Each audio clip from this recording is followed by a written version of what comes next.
Welcome to another great episode of Brutally Honest. It's your boy, Brutal Keith, and I'm going to say it like this.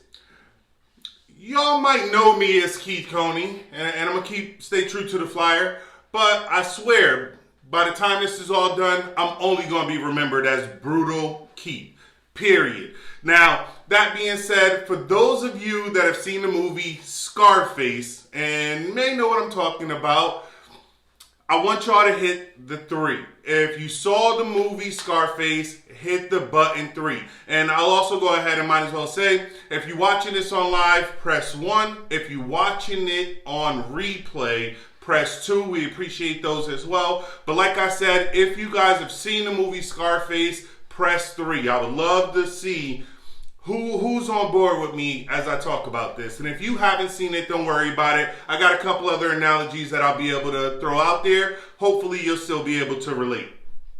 Now, starting off, one of the things that I'm going to talk about in regards to the Scarface is the world is yours. I don't know if you know that or not, but it is yours. But we're going to get into that. Second, we're going to be talking about two kinds of people. Givers and takers. It's something that I truly believe in. I've been talking about this for years. Now I'm going to put it out there for you guys. I wonder what your take on it. But before I jump right into the things I'm going to talk about, I do want to touch on what my boy Stitch was talking about last week on his episode when he was talking about soulmates to roommates. I'm only going to talk about it briefly because I got a personal experience that I wanted to mention, but he was doing a solo show, so I decided to save it for you guys today. And basically, my take on soulmates to roommates is we was in love. Everything was going great. We was living together. What went wrong? Well, the passion changed, the communication changed, everything changed, and it didn't work out.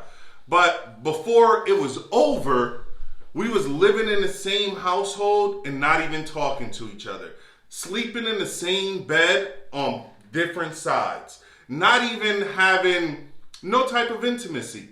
And I genuinely got what Stitch meant when he said, you can literally go from being somebody's soulmate and thinking you're going to spend the rest of your life with somebody to just being a roommate for the time being until things change.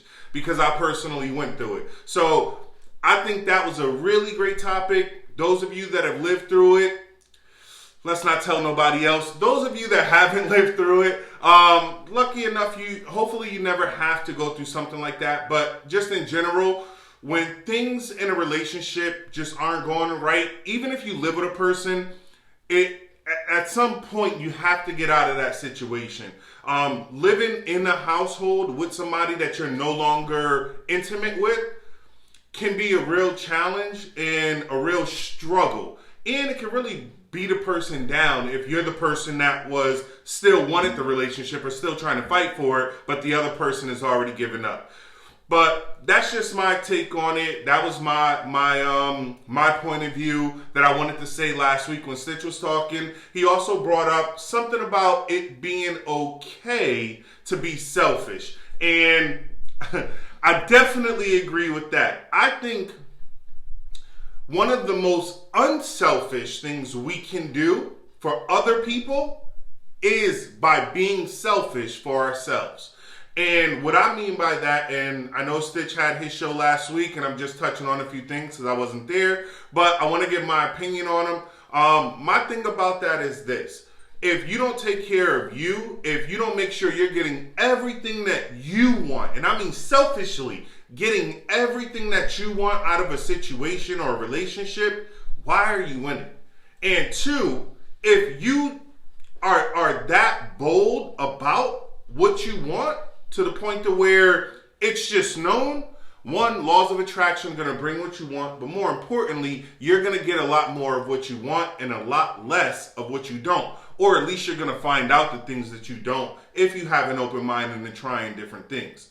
Now, jumping right on to today's topic, which when I did my last solo show, I spoke about motivation and I spoke about momentum, meaning when you're good and you're having,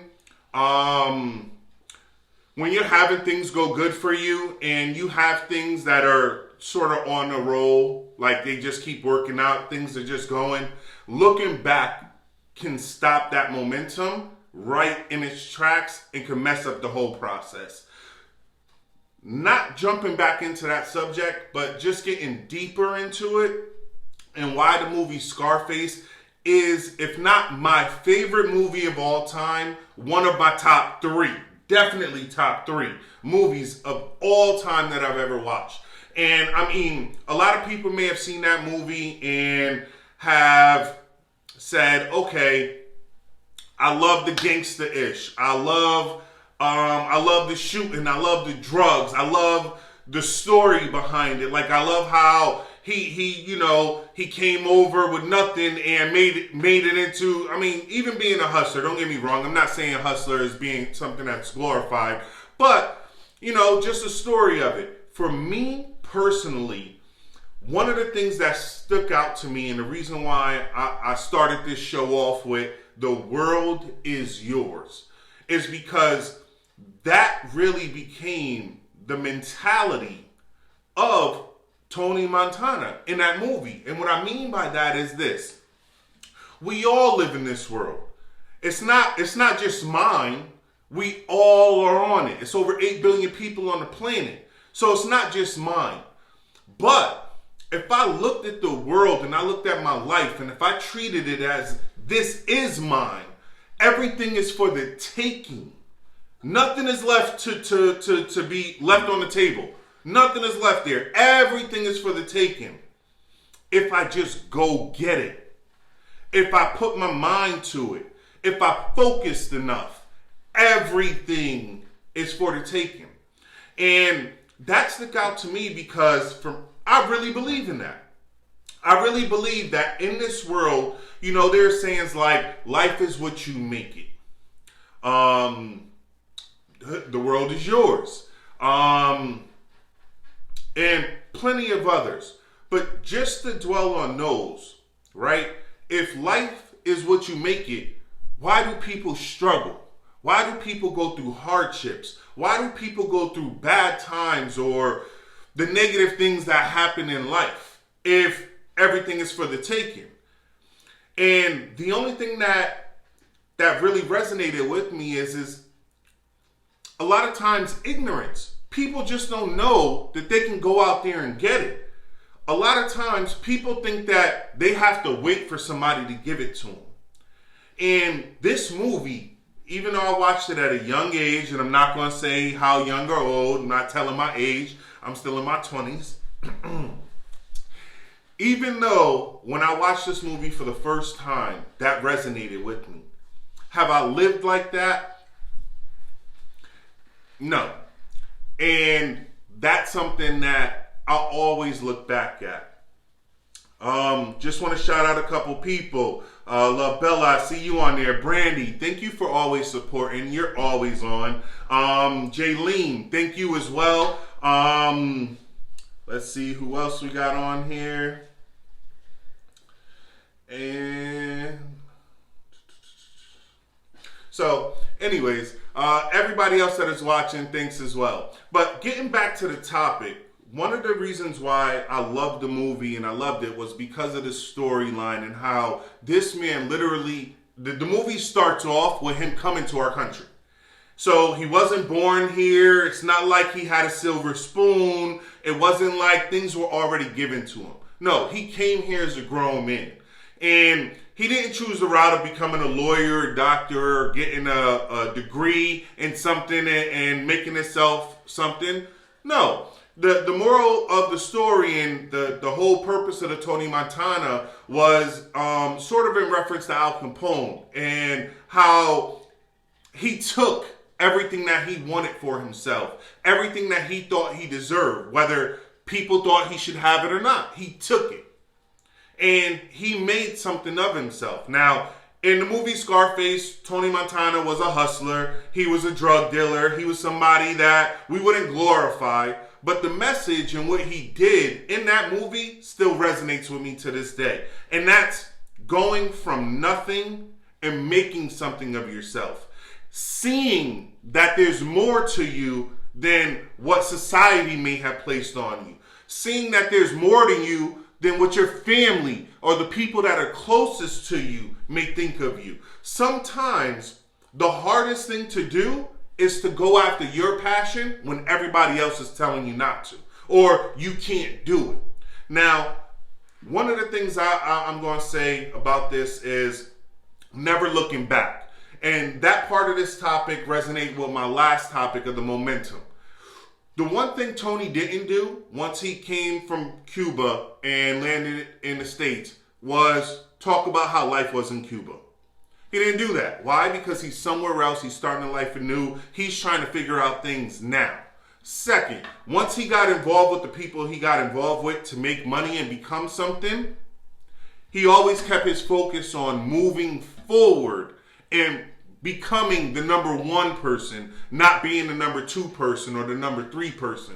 He wanted to be the person that everybody else came to because he saw that in himself. He knew that he was destined to be more than what everybody else thought he would be, which is a low-life criminal or nothing, right? He always thought himself to be something more.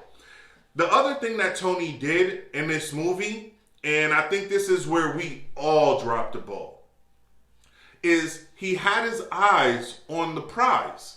Now, in that movie, for those of you that have seen it, you know there's a point in time where Tony goes after the boss's girl. And I mean, she's not just anybody. Like, she's hot. This is a young, like, Michelle Pfeiffer. She's, I don't know, man, sassy and sexy, to say the least. And one of the references they used about her in the movie was they sort of called her a tiger, or a tigress, so to speak. And I love that about it because without her, I don't think there would have been a movie. I think it would have been over after the first and second scene because she is what pushed this man into doing most of the things that he wanted. But it was his eye on the prize. Like I said, he never saw himself as a number two or a number three person. He only saw himself as the number one.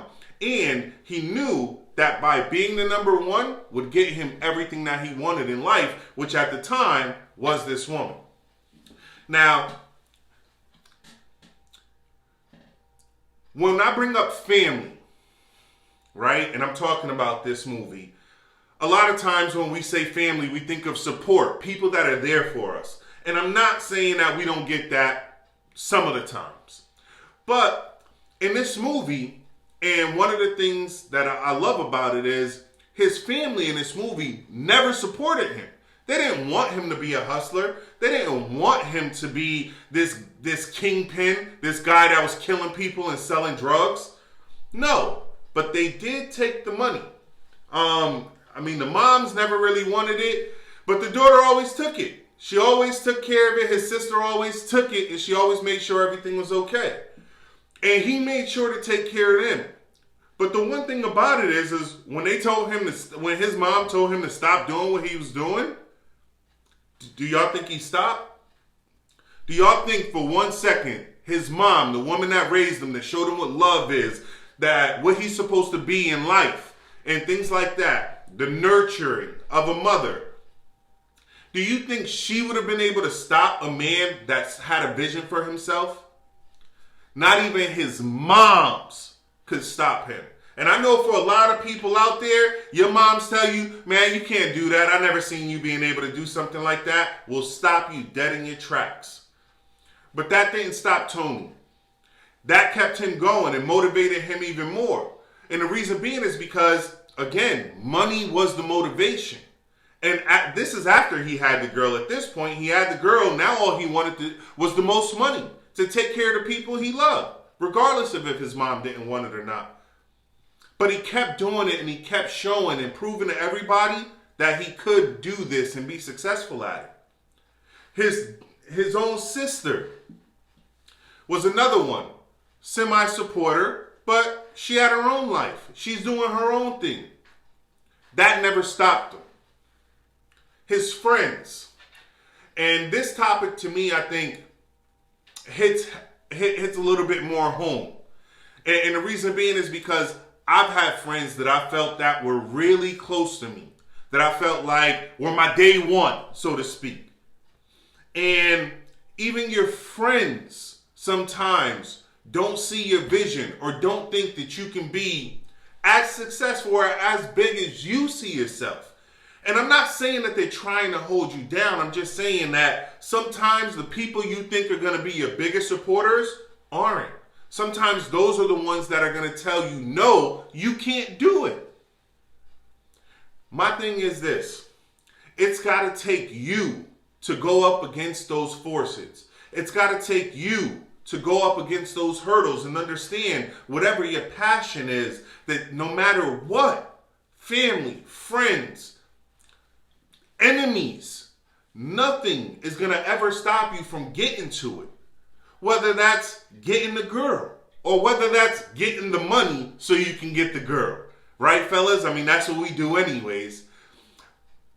But the point I'm making on all of this is, if you focused, and I mean just focused on what it is that you really, really wanted and devised the plan to get it, and come hell or high water, you just kept focusing on the prize, you kept focusing on the end result, you kept focusing on getting what you wanted, at the end of the day, you're gonna get it. Whether that takes 1 day, 1 week, 1 month, 1 year, 1 century.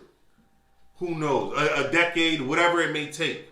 Because honestly, if I told you you could have your wildest dreams, your top passions, the thing that you crave, let me just say that, what you crave the most, if I told you in 10 years, you're going to have it, are you going to wait 10 years to get it? Or are you going to start preparing yourself now because you know guaranteed you're going to have it in the 10 years and you need to be ready for it? So one of the things I want to ask you guys is, what are your dreams? What are your passions? If you don't know what that is, take some time by yourself. You don't need a partner for this. This isn't an exercise where you need a group of people. With quarantine and everything going on right now is the time to actually figure this out. What are your dreams? What are your passions? What do you have going on right now? Like I said, what does your soul crave?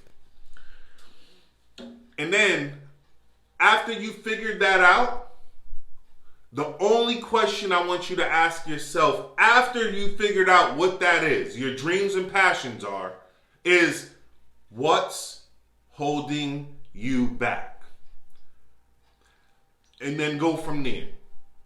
Literally devise a plan to succeed. Because success isn't given. It's earned. And that's the only way you get it. Which brings me to my next topic. 2 kinds of people in this world.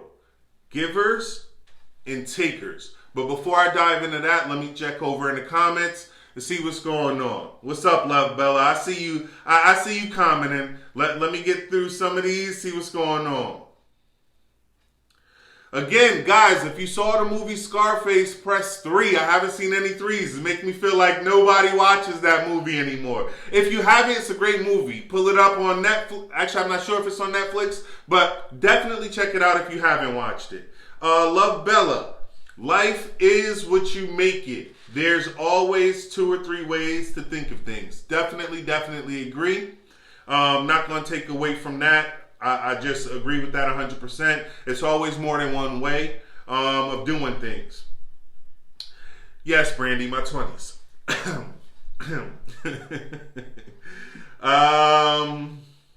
Jaylene, he choose easy money. Okay.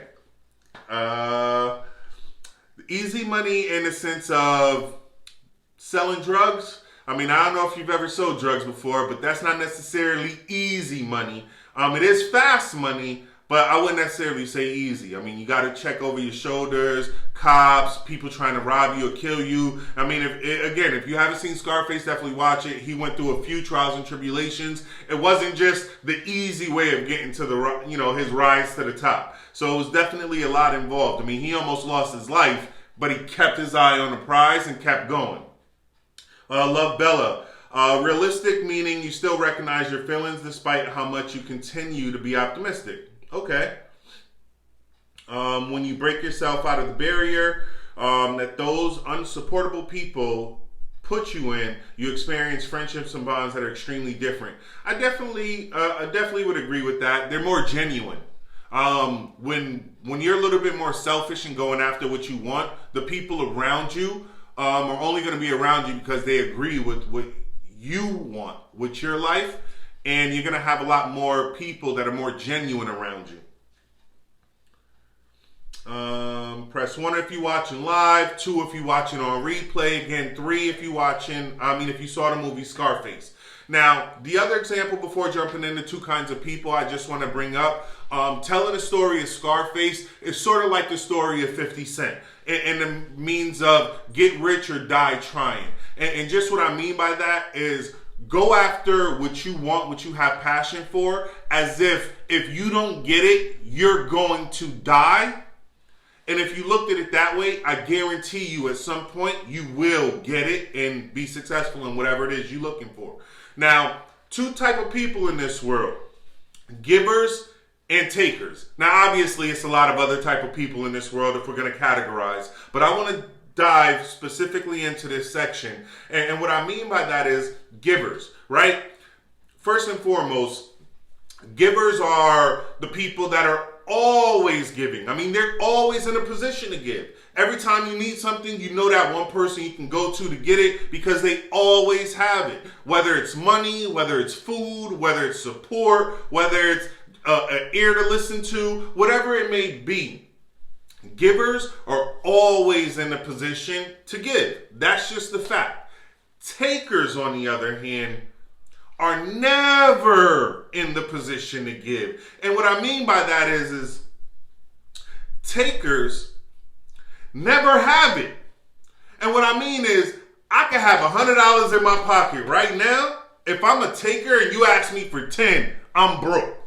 I ain't got it, bro. I got other shit I got to take care of, other stuff to take care of. I ain't got it. I ain't never got it. It don't matter when you ask. It could be payday today.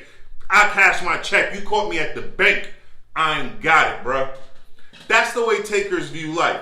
Givers put themselves in a position to always give. Takers are never in a position to give, even if they have it. So if you know somebody that's like that, they always want something from you, but whenever you need something in return, they just ain't got it.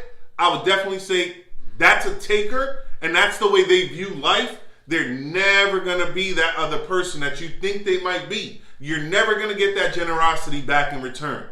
So the next thing I want to say in regards to givers is they will always give. So not only do they put themselves in a position to always give, but they will always give even if it's their last. Meaning, I'm sure you know somebody or have a friend, a bestie, or a family member that if it came down to it, they'll tell you, man, look, I'll give you the shirt off my back if you needed it. I'll give you my last. Why? Because those people that are givers, all they know how to do is give. They don't know how to take and keep some things for themselves. Which brings me to the last part of givers. And that's kindness. And we all know these people. Kindness is their weakness. Everybody always say, man, they taking my kindness for weakness. Man, I just keep doing and they taking advantage of me and they taking my kindness for weakness. If you've ever said that, if you know somebody that's ever said that, those are the givers of the world. Those are the people that, out of the kindness out of their heart, they just know that other people in the world need. So not only will they have enough for themselves, but they'll always make sure that they have enough to give to other people that don't have. Even if that means that the person that don't have is only taking advantage of them. So jumping over to takers, just like givers, always in a position to give, always give, even if it's their last, and kindness is their weakness. Takers, never in a position to give, even if they have it. always in a position to take, meaning I can have $1 million saved up. If you offering me $1, you know what? Yeah, man, I can use that. Always going to take, no matter what the situation is. They may not even need it. But as a taker, the mentality is I need to take it now so I'll have it for later. Even if they don't need it. And last but not least, and this is more to give awareness to givers, is takers will always take advantage. Meaning, the more you give, the more they will take. So, if you genuinely love to give and you genuinely love to put yourself in a position to always have so that you can help out others, the 3 things I want to give advice to you is this. First and foremost, always give from your heart. Don't ever give anybody anything with the exception of getting or expectation of getting something in return.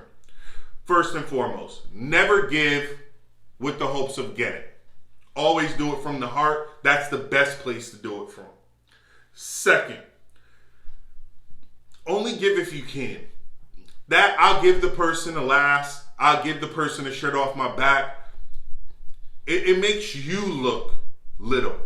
It makes you look small. It makes you take value away from yourself. The fact that you're willing to not have or go without and allow somebody else to.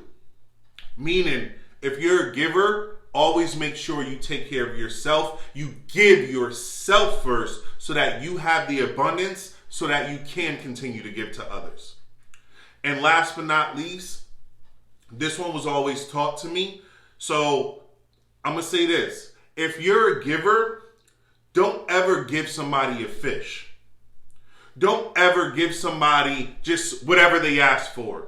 If you have the opportunity to teach them to fish. Meaning, if somebody's always asking you for money because you got a good job or you know a good way of making money, don't just give them the cash. Teach them how you're making the money so that they will never have to ask you again. If somebody's asking you for food, like I said, don't just give them a fish so that they eat for that night. Give them a rod, give them a string and a hook. Bring them out there with some bait. Show them how to fish so that after today, they'll be able to fish for themselves and eat forever. Takers, a couple things I'm going to say to you as well. And this is just advice. And all I can do is give it and hope that you take it. Only take what you need. Understand that, yes, there are people out there in the world that will give. Yes, there are people out there in the world that their heart is really that big to where they will give you everything you ask for if you just ask. But only take what you need. Don't take more than. Don't ever take too much. Because eventually that person might realize you're taking advantage of them and cut you off. Second, don't take from people that are ignorant. Meaning, if you're just getting over on somebody because they don't know any better, stop. Reality is we all know the difference between right and wrong, good and evil, all that stuff. There's no reason or purpose to take advantage of somebody that's less knowing because you can. Last but not least, takers. Stop taking. Try to do for yourself. And I promise that the outcome of whatever it is that you get is going to be more rewarding and self-serving as well. Not only will you get what it is you needed, but you're going to feel good about it also.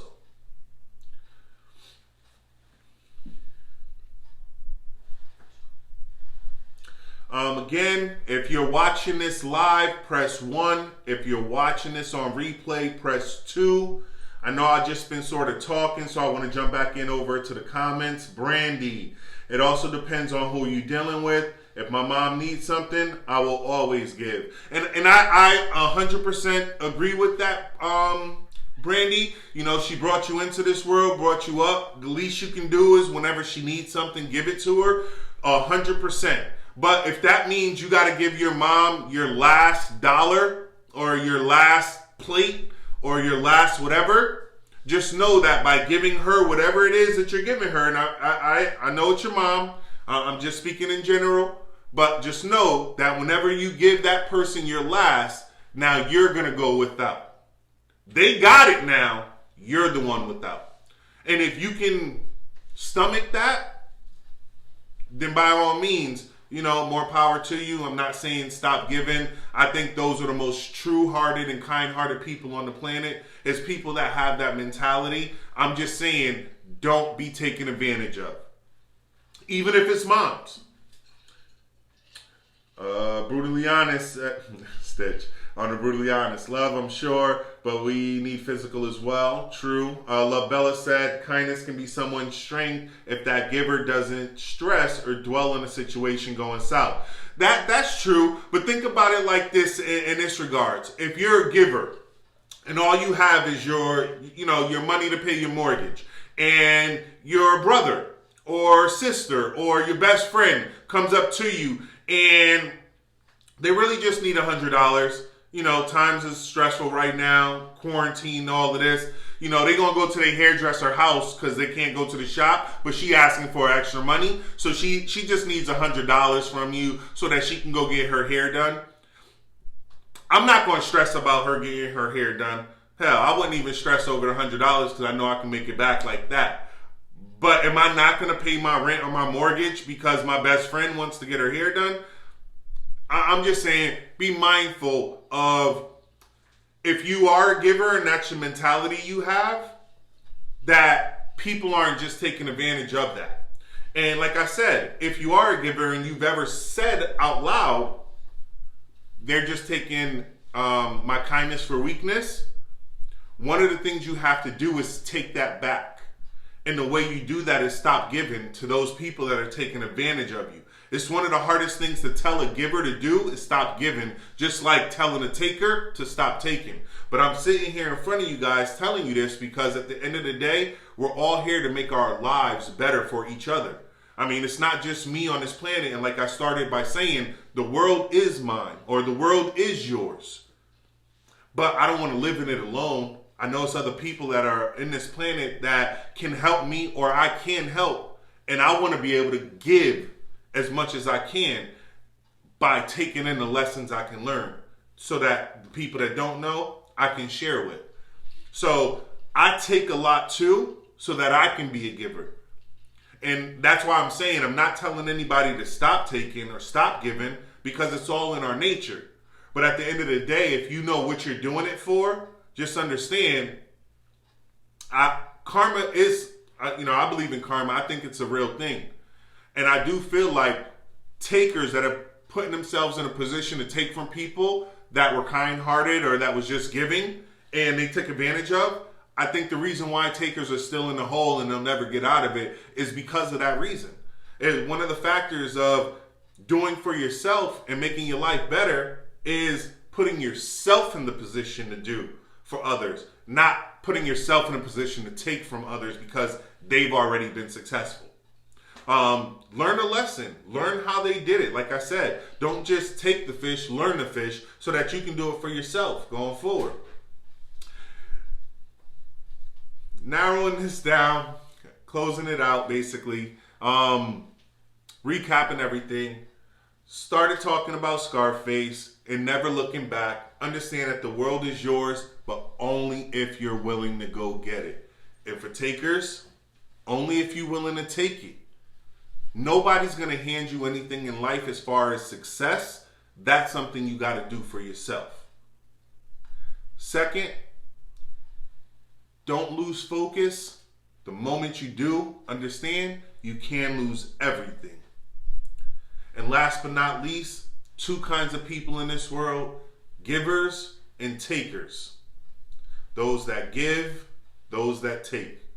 Whichever one you are, just do it out of the kindness of your heart. Do it out of a necessity, not because you want to take advantage or get over. Next week, my boy Notorious True, Brutal True, will be on the show, and he'll be talking about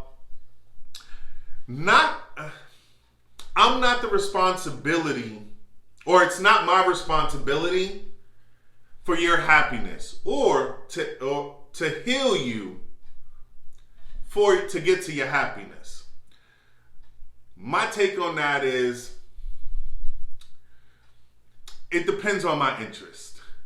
I would say normally, no, I'm not going to be responsible.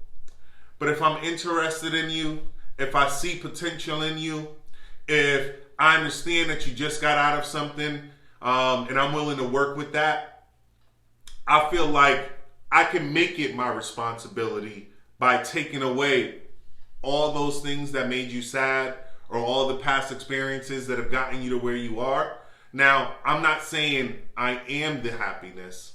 I'm just saying, from my point of view, if the interest is there, I'm going to try to do whatever I can to put a smile on that person's face.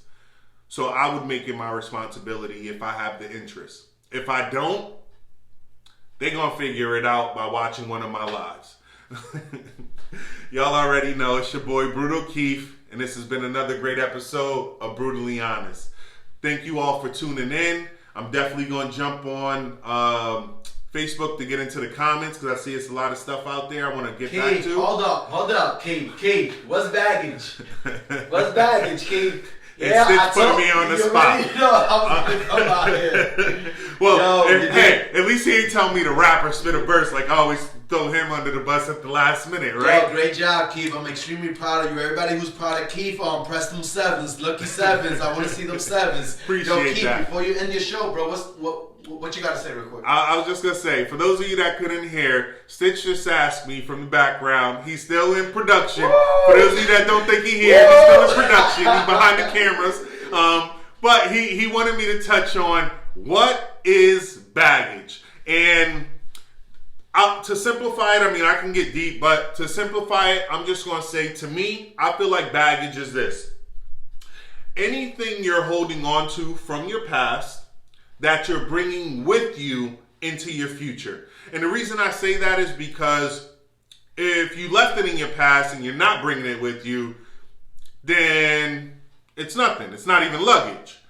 If it's an insecurity, if it's red flags, if it's past experiences, if it's all of those things and you're bringing that with you into your future, whether it's a relationship, whether it's a job or anything like that, you're holding on to that like it's luggage, like it's a purse, like it's your wallet, like you're bringing that with you everywhere that you go. When you get up in the morning, you're going to put that in your pocket. When you walk out the house, just like you make sure you got your keys, you bringing that luggage with you everywhere you go. So to me, that's my definition of where I look at what baggage is.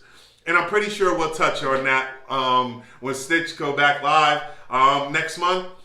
And I can't wait because that one is actually going to be good.